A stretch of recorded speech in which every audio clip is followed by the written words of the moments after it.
নমস্কার, কে জয়নাম। আজকে 9 জুলাই। দেখতে দেখতে 58 বছর হয়ে গেল। বহু দেখলাম।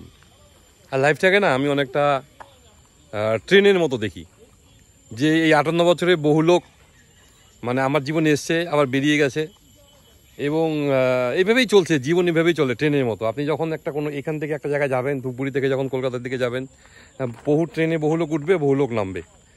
হ্যাঁ, বহু মানুষকে দেখলাম, অনেক কিছু দেখলাম, এবং ইন্স্যুরেন্স প্রফেশনে অনেক বছর হয়ে গেল। তো আমি খুব হ্যাপি যে আমি একজন এলআইসি সঙ্গে যুক্ত আছি।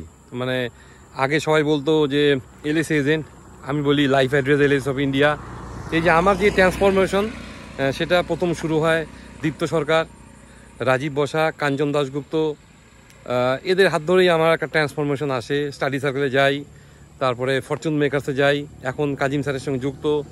আর এখন তো আমি এলআইসি 2 মানে এলআইসি 2-তে আছি আর কি। আমি ভারত সেরা ডেভেলপমেন্টের সাগর স্যার টিমের সঙ্গে যুক্ত। মানে মেন্টালি, ফিজিক্যালি, স্পিরিচুয়ালি সব দিকে কিন্তু আমার এলআইসিতেই গ্রোথ হয়েছে। একটা হেলথ কেয়ারের সঙ্গে যুক্ত।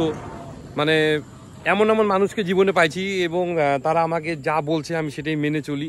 হ্যাঁ, লাইফটা কিন্তু আমি অনেকটা ভাবি ইসিজি মতো আর কি, যে আপ অ্যান্ড ডাউন থাকে। আমার জীবনে প্রচুর আপ ডাউন হয়েছে, আবার আপ হয়েছে, কিন্তু আমি হাল কিন্তু ছাড়িনি। আমার কাছে 1% যদি চান্স থাকে, আমি সেটাকে বেটার করার চেষ্টা করি। এবং লাইফে আমার কোনো নাই, মানে কোনো কি বলবো, খেদ নাই কোনো। মানে আমি আমার যা যোগ্যতা, আমি যে জায়গায় আছি, আমি হ্যাপি। আজকে এলআইসি আমাকে যা দিছে, অন্য কোনো প্রফেশনে থাকলে আমি হয়তো এটা দিতে পারতাম না। আমি সবাইকে বলি এলআইসি আমার একটা মান মতো। আমাকে যদি কেউ জিজ্ঞাসা করে যে আপনার ব্লাড গ্রুপ কী, আমি বলি এলআইসি পজিটিভ। তো সবথেকে বড় কথা, আমি একটু স্পিরিচুয়ালিটিও বিশ্বাসী করি। কালকে রাত্রেবেলা চলে গেছিলাম কামাখ্যা, রাত্রি 1টার সময় নামলাম, 2টার সময় লাইন দিলাম। লাইন দেওয়ার পরে তারপরে সেই দর্শন হলো 7টার সময়। দর্শন হওয়ার ওখান থেকে সোজা চলে আসলাম ইয়েতে, গুয়াহাটি স্টেশনে, ওখান থেকে কামরূপ ধরলাম, 4টার সময় নামলাম। আমি আমার ফিল্ডে, আমার কাছে হচ্ছে এক একটা মুহূর্ত আমার কাছে খুব ইম্পর্ট্যান্ট। লাইফ হচ্ছে ভেরি শর্ট, লাইফ হচ্ছে আনপ্রেডিক্টেবল। যে মনে হয় কালকে করবো, পরশু করবো, তরশু করবো, এরকম আমার মধ্যেও আছে, সবার মধ্যেই থাকে। আমার আজকের কাজ আজকে, আমার কাছে নাও NOW নাও, আমি এটা বিলিভ করি। আর আমার আর একটা জিনিস যেটা মনে হয়েছে, সেটা হচ্ছে হার্ডওয়ার্ক। যে আপনি যে পেশা থাকেন না কেন, আপনাকে হার্ডওয়ার্ক করতে হবে, এবং আপনাকে আপডেট হতে হবে যুগের সাথে। আপনি যদি নিজেকে আপডেট না করতে পারেন, আপনি পিছিয়ে যাবেন। তবে একটা কথা বলবো, এই জীবনে এই 58 ইয়ার্সে হয়তো আমার দ্বারা অনেকেই হয়তো উপকৃত হয়েছে। হয়তো কাউকে মানসিকভাবে আমি আঘাত করে ফেলছি, হয়তো তাদেরকে আমার সাথে ম্যাচিং হয় না। এটা কিছু না, কিন্তু অ্যাকচুয়ালি হচ্ছে যে এটা হচ্ছে একটা ম্যাচিং থাকে, তো একটা থাকে যে সেখানে হয় কি, ওই সুতাটা ছিঁড়ে যায়। এটা কিচ্ছু করার নেচার। এটা আমি নেচারেই আছি। দেখেন আপনি এখন একটা সুন্দর নেচারের মতো জায়গায় একটা আছি, এবং নেচার আপনাকে যা দিবে না, আপনাকে পৃথিবীর কেউ দিবে না। আমি মাঝে মধ্যেই আসি, আমার এইসব খুব ভালো লাগে আর কি। হ্যাঁ, আর আমার হচ্ছে, আমার রিসার্চ হচ্ছে মানুষ। আমি মানুষের সাথে থাকি, আমি মানুষের ভালোবাসাতেই আজকে এই জায়গায় আসছি। আমি জানি না কতদিন পৃথিবী থাকবো। মৃত্যুটা তো কেউ বলতে পারে না, কেউ পারে না। কিন্তু আমার কর্ম আমাকে করতে হবে। যে আমি কালকে মারা যাবো, পরশু মারা যাবো, এটা কিন্তু কথা না। শরীর থাকলে রোগ হবেই। আর এখনকার দিন এই জমানায় আপনাকে শরীর থেকে টক্সিন বার করতে হবে, আপনাকে হাঁটতে হবে, প্রচুর ঘাম বের করতে হবে, আপনাকে ব্যালেন্স ডায়েট করতে হবে, কম খেতে হবে। এটাই তো জীবন। তো ফ্যামিলিগতভাবেও আমি খারাপ বলবো না। আমার মিসেস আমাকে, মহুয়া প্রচুর আমাকে হেল্প করছে, আমার 2 মেয়ে আমাকে প্রচুর সাপোর্ট করে, এবং আমি সবসময় চেষ্টা করি এনার্জি ক্রিয়েট করার কথা। এবং আমি এটা বারবার বলি যে আমার যে ট্রান্সফরমেশন, সেটা কিন্তু দীপ্ত সরকার, এই man in the coach in the game of life. উনি আমাকে এই যে ব্রেনের যে সফটওয়্যার আছে না, সেই সফটওয়্যারটা চেঞ্জ করে দিয়েছে, যে হবে না, পারি না। উনি একটা দারুণ কথা বলে আমরা যে কিছু কথা বলি না, সেই কথাগুলো হচ্ছে কি হবে সেটা বলি না, যে আমি পারছি না, আমি করব না। যেটা মানে আমার মুখ দিয়ে এই কথাটাই বার হবে, যেটা আমি করব, আমার এটা করব, আমি এটা আমার হবে, আমি এটা করব। এবং আমি বলি আপনাকে যে আমার জীবনে আমি যা যা চাইছি এখন অবধি সব পাইছি। এলআইসি থেকে বিদেশ সফরও হয়েছে আমার, আমি মন থেকে চাইছিলাম। কিন্তু আমি একটা কথা বলি, থিঙ্ক, বিলিভ, অ্যাকশন।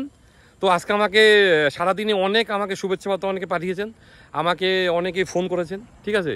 তো আমি খুব কৃতজ্ঞ। আমি একটা খুবই সাধারণ পরিবারের ছেলে, ঠিক আছে, একটা সাধারণ মানসিকতার ছেলে। হ্যাঁ, আমি মানে কর্কট রাশির লোক, এর জন্য অনেক সময় উচিত কথা বলি, অনেকের কাছে আমি অপ্রিয়। কিন্তু আমি মানুষের সুখে না থাকি, মানুষের বিপদে কিন্তু আমি সবসময় থাকি। আজকে গত 5-10 বছর ধরে গত 7-8 বছর ধরে ধূপগুড়ি প্রচুর ছেলে কিন্তু নিটে পাচ্ছে, আইআইটিতে পাচ্ছে, বিভিন্ন জায়গায় চান, তাদের ভিডিওগুলো কিন্তু আমি করি। এবং সব থেকে আনন্দ লাগে কি, তারা যখন এই বছরই অনেকগুলো ছেলে যারা যখন এবার পাস করে বেরিয়ে গেছে, তারা কিন্তু আমাকে ফোন করলো, কাকু আমি কিন্তু এটা এবার বেরিয়ে গেলাম আর কি, আমি এখানে ইন্টার্নশিপ করছি। তাই বললো এমডি কর, কারণ এখন কিন্তু এত টাফ। আপনি ভাবতেছেন মতো আপনার মার্কেটে আপনি খুব কঠিন জায়গা, তা ভুল। প্রত্যেকটা জায়গা কঠিন, প্রত্যেকটা জায়গা কঠিন। এই কঠিনের মধ্যে আপনাকে লড়াই করতে হবে এবং বেঁচে থাকতে হবে। আপনার হাতে কিছু নাই। আমি স্পিরিচুয়ালিটি বিশ্বাসী, কর্মে বিশ্বাসী। কর্ম করলে আপনার রেজাল্ট আসবেই, তার সাথে আপনাকে ধর্মও করতে হবে। আমি কিন্তু কালকে রাত্রেবেলা গেছিলাম কামাখ্যা, পূজা দিছি, ওখান থেকে চলে আসছি, এসে আমি আমার ফিল্ডে এখন নেচারের মধ্যে আসি, দারুণ জায়গা, ভালো লাগতেছে, আমি ভিডিওটা শেয়ার করলাম। যদি ভালো লাগে তো মানে খুব ভালো। হ্যাঁ, আমি কিন্তু লাইফের কথা বলি, আমি কিন্তু জীবনের কথা বলি, আমি কিন্তু মাটিতে পা রেখে কথা বলি। আমার কথা যদি মানে আপনি যদি 1% যদি ফলো করেন, আপনার জীবনে চেঞ্জ আসবেই। আপনি প্রথমত টিবিএর রুলে চলেন, টিতে হচ্ছে থিঙ্ক, বিতে হচ্ছে বিলিভ, আর হচ্ছে অ্যাকশন। আপনার লাইফে যদি আপনি অ্যাকশন না নেন, আপনার কোনো সফলতা আসবে না, কোনো সফলতা আসবে না না না। এজন্য অ্যাকশন মানে হচ্ছে লাইফে ভেরি ভেরি ইম্পর্ট্যান্ট। ভালো থাকবেন সবাই। তো 58 বছর গেল, জানি না লাইফ কোথায় শেষ হবে, তবে হ্যাঁ আমি কিন্তু হ্যাপি। লাইফ আমাকে অনেক শিক্ষা দিছে, এবং আমার যে কোনো ভুল যেটা হয় ওইটা আমার কাছে লেসেন, এবং মানুষ ভুল করতে করতেই কিন্তু মানুষ বড় হয়। নমস্কার।